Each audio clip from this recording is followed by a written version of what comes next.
तीसरा प्रश्न, भगवान जिसे चाहो वह ठुकराता क्यों? क्योंकि प्रत्येक व्यक्ति को आत्मरक्षा का अधिकार है।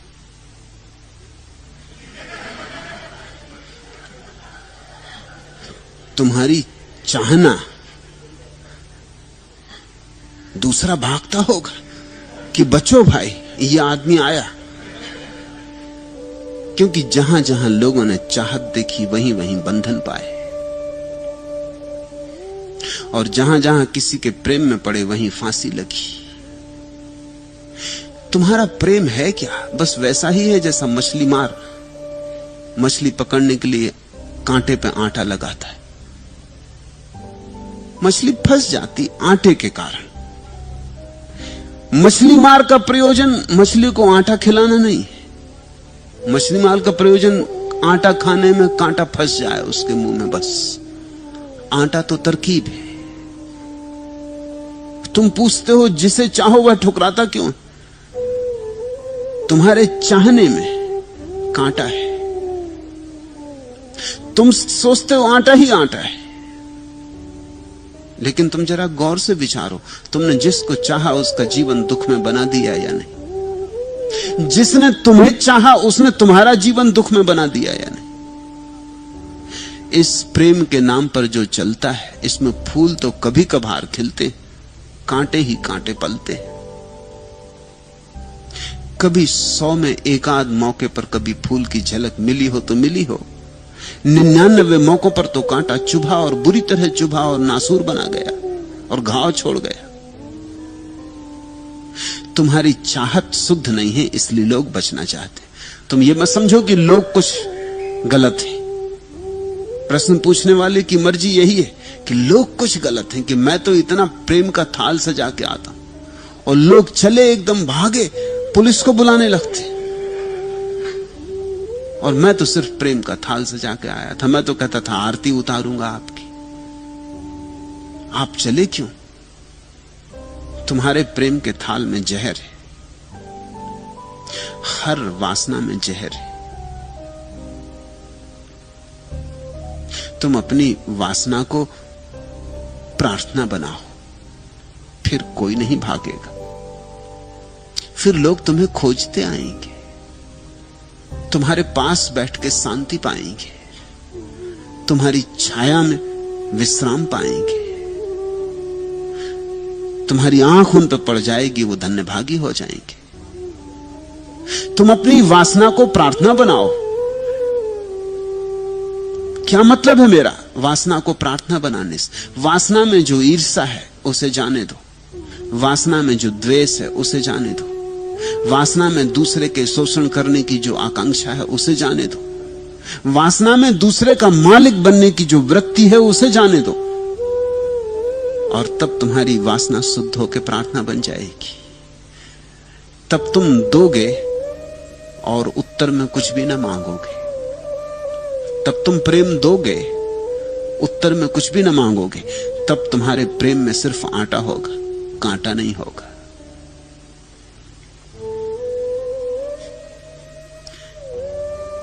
ये कुछ छोटी छोटी घटनाएं समझे। मुल्ला नसरुद्दीन से उसके मित्र चंदूलाल ने पूछा, मुल्ला अगर तुम शादी ही करना चाहते हो तो उसी लड़की से क्यों नहीं कर लेते जिसके साथ रोज शाम को सागर की सैर करने जाते? मुल्ला ने कहा, अगर मैं उसी से शादी कर लूंगा तब मेरी शामें कैसे कटेंगी?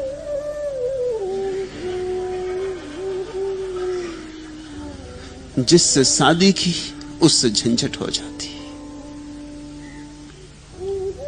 उससे सब प्रेम का नाता टूट जाता है। ये बड़े मजे की बात है। प्रेम का नाता जिससे बनाया, विवाह किया, शादी की, वो प्रेम का नाता है, मगर जिससे विवाह किया उससे प्रेम का नाता टूट जाता है। ये बड़ी अजीब दुनिया है, ये बड़ी चमत्कार से भरी दुनिया है। प्रेम का नाता बनाते ही प्रेम टूट जाता है, क्योंकि प्रेम के नाम पर जो सब सांप बिच्छू छिपे बैठे थे अभी तक पिटारे में, सब निकलना शुरू हो जाते। इधर विवाह की बांसुरी बजी कि उधर निकले सब सांप बिच्छू। वो सब जो छिपे पड़े थे कहते थे बच्चू जरा रुको, जरा ठहरो, ठीक समय आने दो, एक बार गठबंधन हो जाने दो, एक बार छूटना मुश्किल हो जाए, फिर असलियत प्रकट होती। तुम्हारा भी सब रोग बाहर आता, जिससे तुमने प्रेम किया उसका भी सब रोग बाहर आता। धीरे धीरे पति पत्नी के बीच सिवाय रोग के आदान प्रदान के और कुछ भी नहीं होता।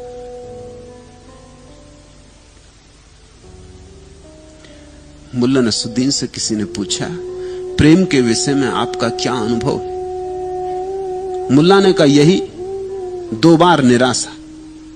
पहली बार इसलिए कि एक स्त्री ने ना कहा, और दूसरी बार इसलिए कि दूसरी स्त्री ने हां कहा।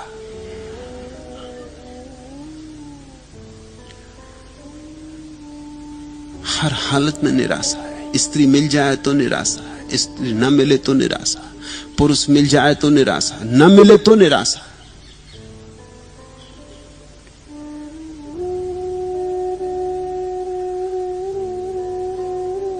मुल्ला नसरुद्दीन की पत्नी उससे कह रही थी, मैं अपने नए पड़ोसियों से तंग आ चुकी हूं, हमेशा आपस में लड़ाई झगड़ा करते रहते।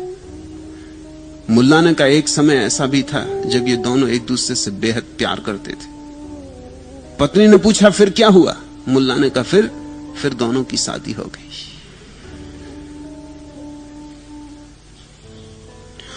और मुल्ला से किसी ने पूछा, तुमने कैसे उस औरत से विवाह करने का निश्चय कर लिया है? वह सुंदर हो सही, मगर तुम्हें पता है नसरुद्दीन, उसके पिछले 5 पति पागल खाने में।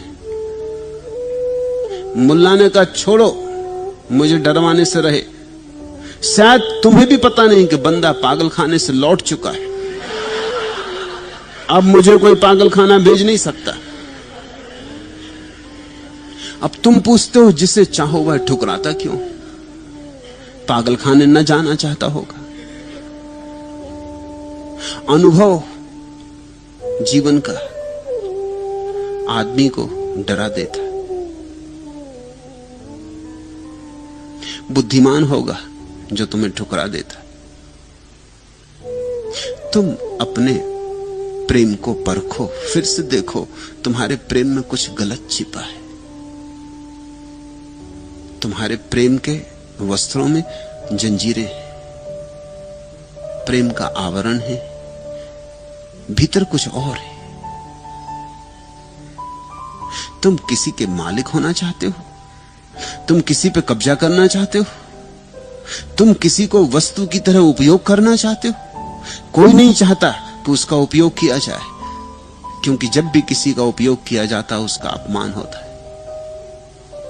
कोई नहीं चाहता कि कोई उसका मालिक हो, क्योंकि जब भी कोई किसी का मालिक हो बैठता है तब उस व्यक्ति को अपनी आत्मा को खोना पड़ता है। कोई नहीं चाहता कि परतंत्र हो। प्रेम तो लोग चाहते हैं, लेकिन परतंत्रता नहीं चाहते। और तुम्हारे सब प्रेम में परतंत्रता छिपी हुई है। वो अनिवार्य शर्त है, वो ऐसी शर्त है कि लोग डरने लगे, लोग भयभीत होने लगे, लोग घबराने लगे। तुम अपने प्रेम को शुद्ध करो, तुम उसे प्रार्थना बनाओ। तुम दो और मांगने की इच्छा मत करो, और तुम जिससे दो उस पर कब्जा ना करो, और तुम जिससे दो उससे अपेक्षा धन्यवाद की भी मत करो। उतनी अपेक्षा भी सौदा है। और तुम दो क्योंकि तुम्हारे पास है। और मैं तुमसे कहता हूं कि तुम अगर दोगे तो 1000 गुना तुम्हारे पास आएगा, मगर मांगो मत। भिखमंगों के पास नहीं आता, सम्राटों के पास आता है। जो मांगते हैं उनके पास नहीं आता। तुम मांगो ही मत। एक बार यह भी तो प्रयोग करके देखो कि तुम चाहो और दो, मगर मांगो मत। नेकी कर और कुएं में डाल। पीछे लौट के ही मत देखो, धन्यवाद की भी प्रतीक्षा मत करो, और तुम पाओगे कितने लोग तुम्हारे निकट आते, कितने लोग तुम्हारे प्रेम के लिए आतुर, कितने लोग तुम्हारे पास बैठना चाहते, कितने लोग तुम्हारी मौजूदगी से अनुग्रहित है। मगर अभी तुम्हारी मौजूदगी बड़ी जहर भरी है। अभी जब भी तुम हाथ फैलाते हो दूसरे डरने लगते, क्योंकि तुम्हारे हाथ में उन्हें फांसी का फंदा दिखाई पड़ता है।